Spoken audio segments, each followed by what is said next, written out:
Okay, so let us now actually start, and we're going to make a head. First thing we're going to do is Control A, I'm going to put a UV sphere. And of course, the sphere is going to be much too small.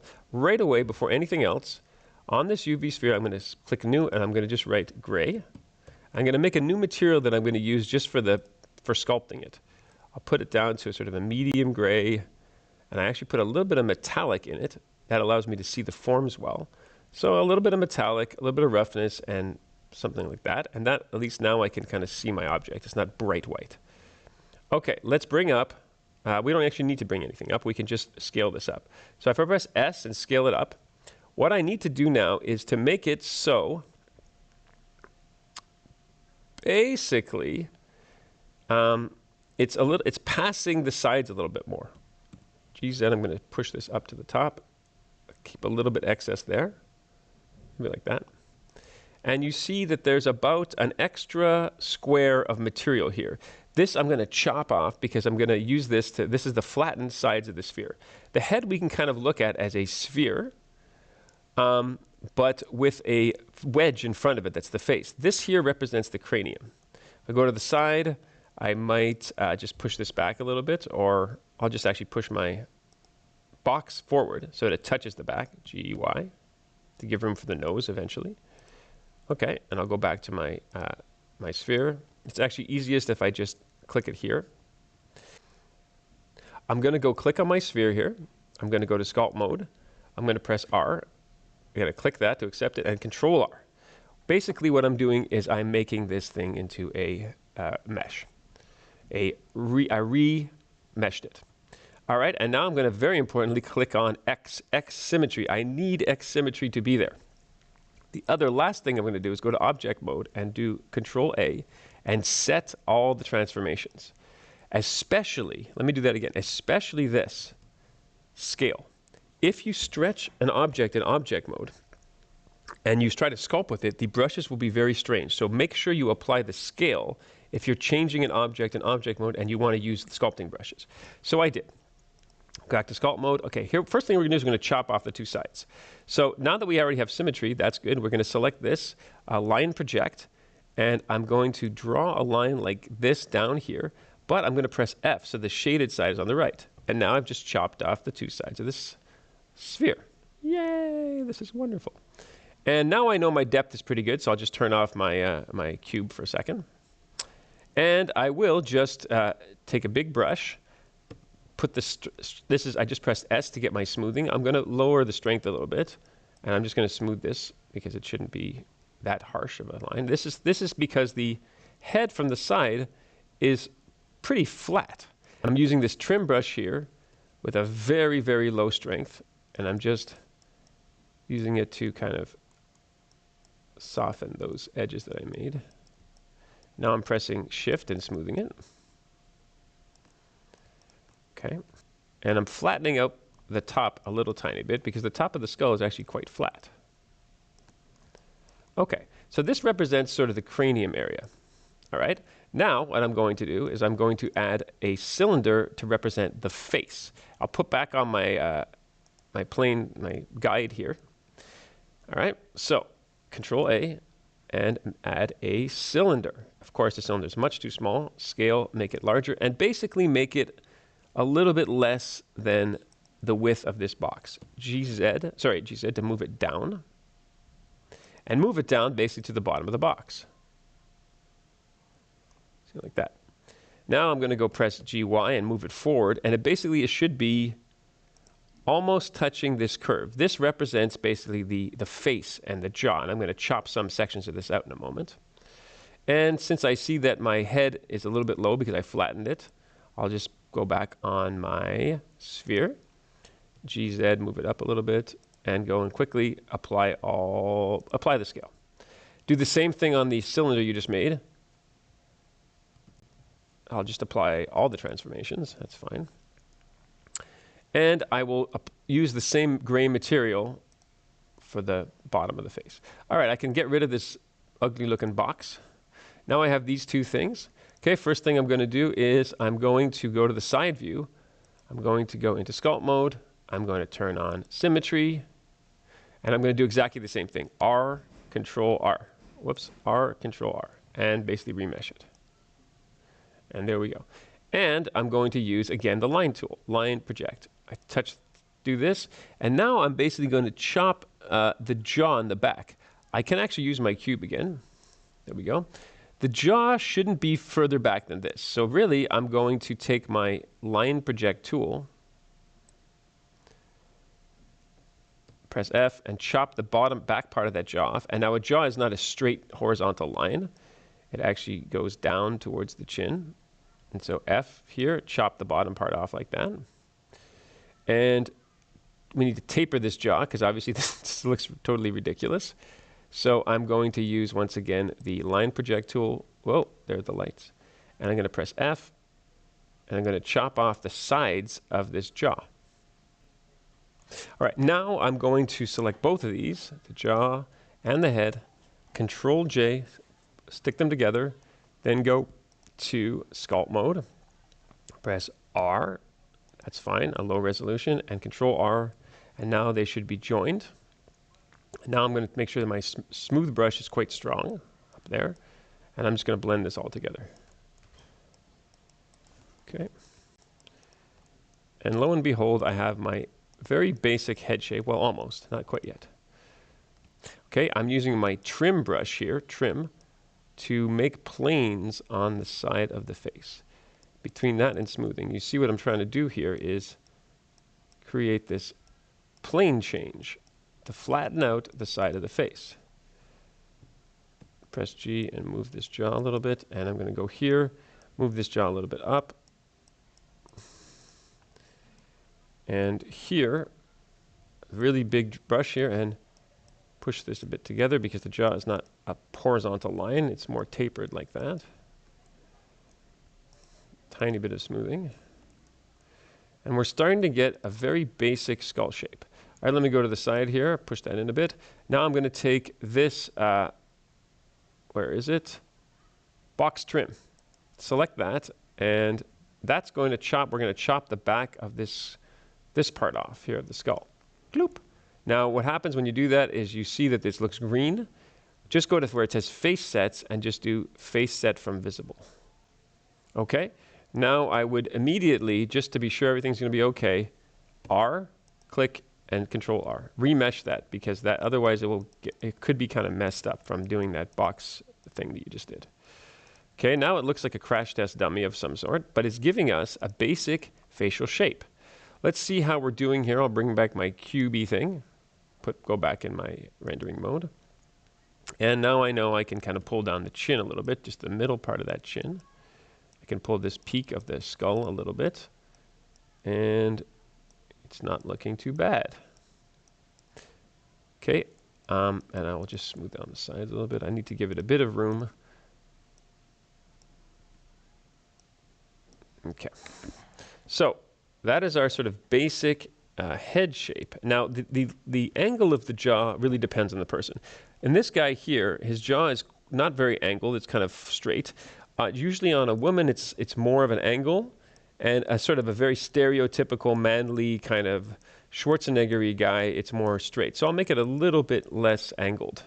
So he just looks a little more macho. All right. So here's our crash test dummy head. Great. A couple other things we're going to do. Let's add a neck. Going to go to object mode here, not edit mode, object mode. And I'm going to go to the front and add, I'll turn off my cube. We don't need this anymore. Well, for now, a cylinder. And of course, it's very small. Make this cylinder slightly less wide than the jaw. So it still needs to be a bit larger. If we can see this guy, it's slightly less wide than the jaw. And SZ so that I have enough neck going up into the head. SZ. And of course, it's hugely long, but I'll fix it after. Now, from the side, the jaw is not that far forward. I mean, the neck is not that far forward. GY to push it back a little bit. Should be about in the middle part of the jaw. And I'm going to rotate it because the neck isn't straight. If we see this guy, there's a bit of an angle to it. And another thing is, move it a bit more back, and I'm going to do SY to scale it on the Y-axis so I have a bit more of a head. of a neck, I mean. And I'm going to join these two things after. It's pretty easy for me to join them by adding clay after. Okay, so I'll just add my same nice gray material. Look at that. Actually, I think it was this one. Doesn't really matter. You'll only have one of them. And I'll go into sculpt mode, and I will, I like to remesh things individually first. R, Control R, there we go. And since before we join them, because I'm going to join them, I'm using now just G. I'm making sure that my symmetry is on. Very important. Always turn symmetry on, kids. And I'm going to just kind of shape a little bit the profile of the neck. I'll push this up a little bit. Now the neck tends to go in and then back out towards the chest, so I'm just kind of doing that. It's kind of a little bit of a curve. And I'll push this out a little bit where it reaches, which is the trapezius muscles here in the back.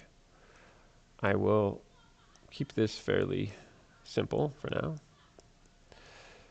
Okay.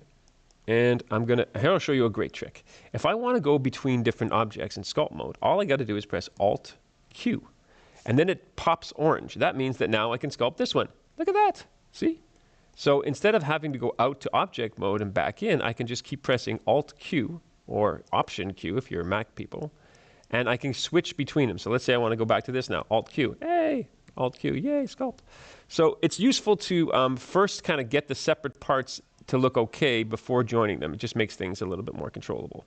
I can see here the jaw should be back a little bit more.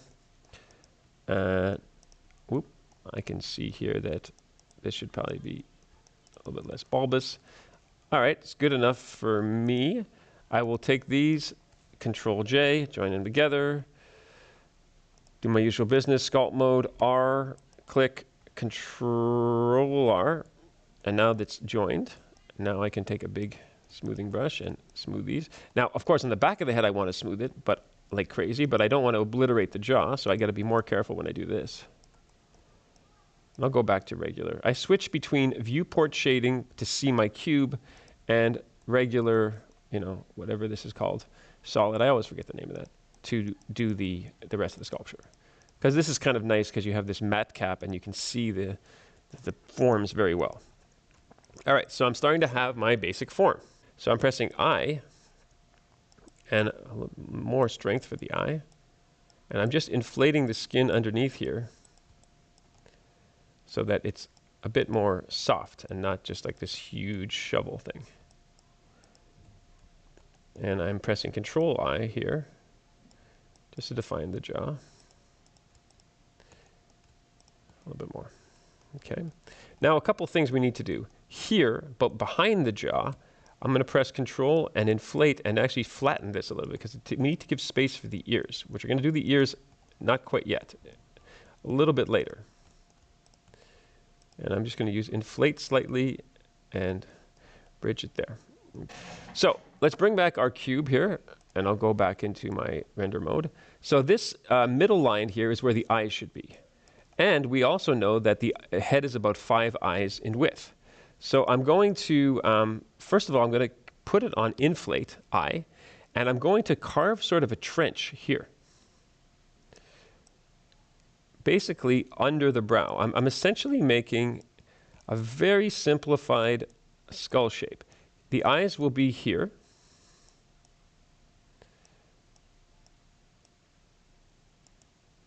All right, and I'm even carving in there a little bit to differentiate the brow. I'm going to press S and make my smoothing much less because now it's much too strong for what I'm doing. Back to inflate, my little caged head here. Now I'm still continuing with eye. Now that I know the eyes are approximately placed fine, I'll just turn the cube off for a second. And I still have my inflate brush. I'm pressing Control and I'm digging in here on the alongside the mouth and the nose. Basically, if you imagine the nose is here, the mouth is here, I'm digging behind that, like that. And I'm essentially carving in sort of a very simplified skull shape. Here in the middle part, it's pushed out more, and we're going to add that in after.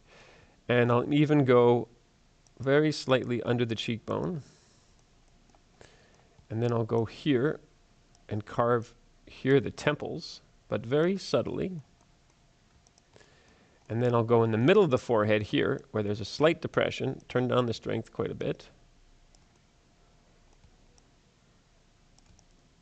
And make this slight depression of the skull. Because if you look at the skull from the side, it isn't a flat thing. You see the brow, then this bony region here, and there's a slight depression between these two. Okay, now that we have this very basic skull shape, let's again bring back our, we're going to make a new cube actually. So here we have our cube here. I'll go back to object mode. I'm going to show you another useful measuring tool. I have my cube. Let's duplicate it. Shift D, escape, and I'm going to move this to the side, GX, and I'll get rid of my original cube and just focus on this guy over here.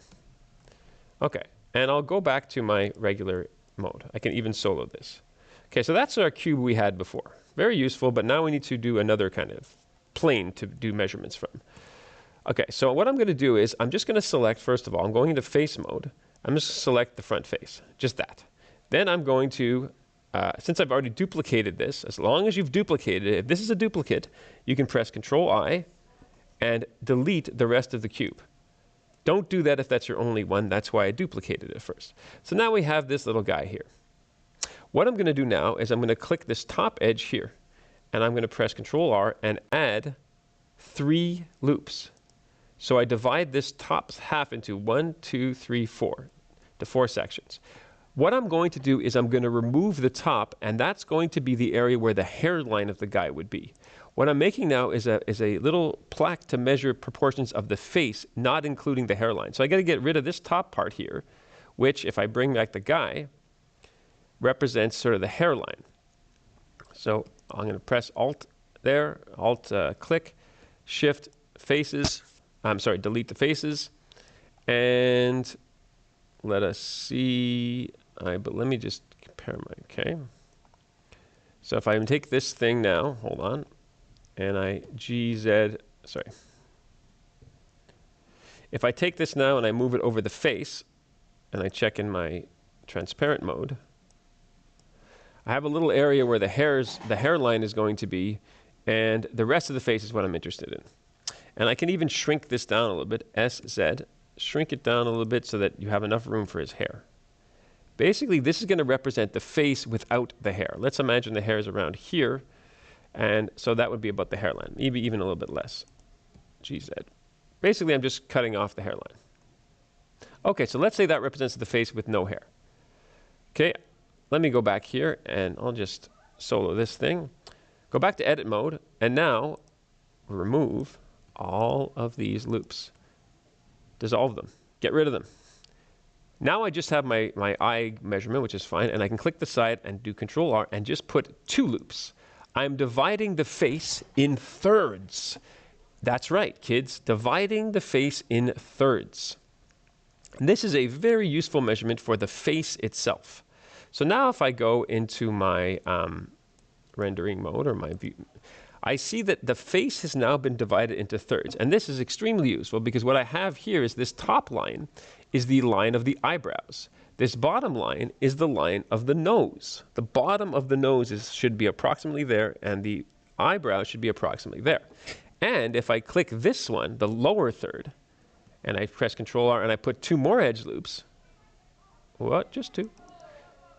Here's the lower third. That's the nose, the bottom of the nose, that's the chin.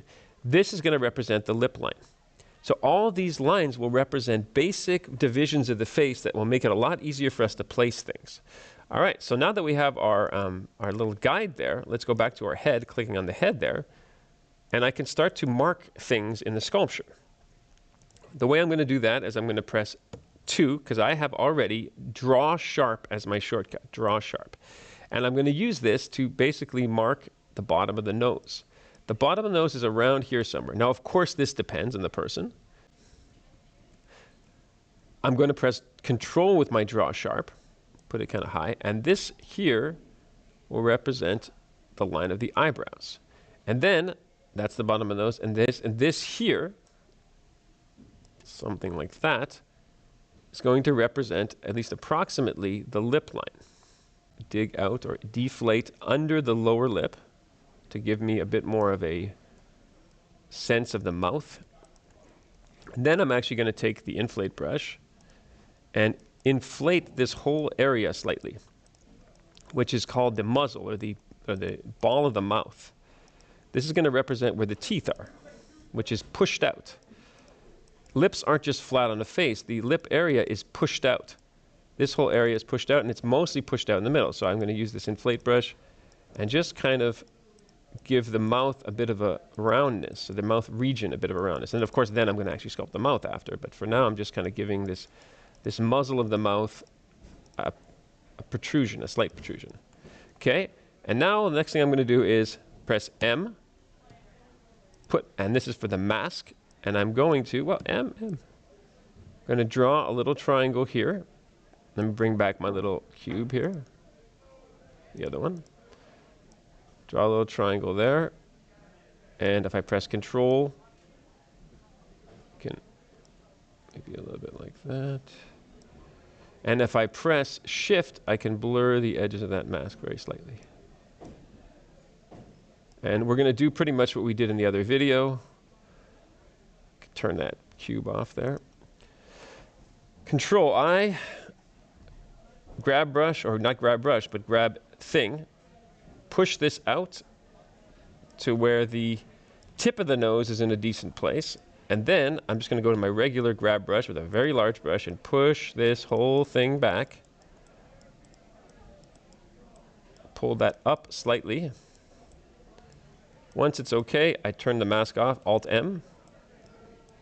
Whoops. A little bit less of a huge grab brush. I push this up slightly, and I'm going to go to the front view. It's too wide. Get the width of the nose approximately. And I'm really just getting the approximate size here. Obviously, I'm going to tweak this and sculpt this after, but I'm really just trying to get the position of things. And now I can see that I can bring my mouth out a little bit more. Not too much, but slightly out. Okay, last thing to do for this video is Control A, mesh cylinder, move this out there. SZ, squash that cylinder down. We're using this to make ears. And now I'm going to rotate X 90. And that's our puck. This is going to represent the ears. SX to make it a little bit wide, a little bit shorter. And now I'm going to go here, rotate Z to get an approximate position. So the ear should go between the eyebrow line and the nose line. So it's a little bit not big enough. Scale Z. What I can even do is just bring it here and literally just make sure that it's the right, approximately the right size, eyebrow to nose. And then it should be approximately in the middle part of the head. Not too far forward because it'll look weird. If I go up to the front, I'm going to angle it like that, GX, bring it to the front of the head, rotate it like that so it's not sticking out in a strange way. Of course, it looks really weird because it's a strange shape, but we will Control A, we'll apply those transforms, and then we will, sorry, I didn't want to do that. We'll add a modifier, mirror modifier, now that we've added that. And in the next video, we're going to start to sculpt these ears and get the head shape to look okay. So I hope that was useful for you. Thank you very much.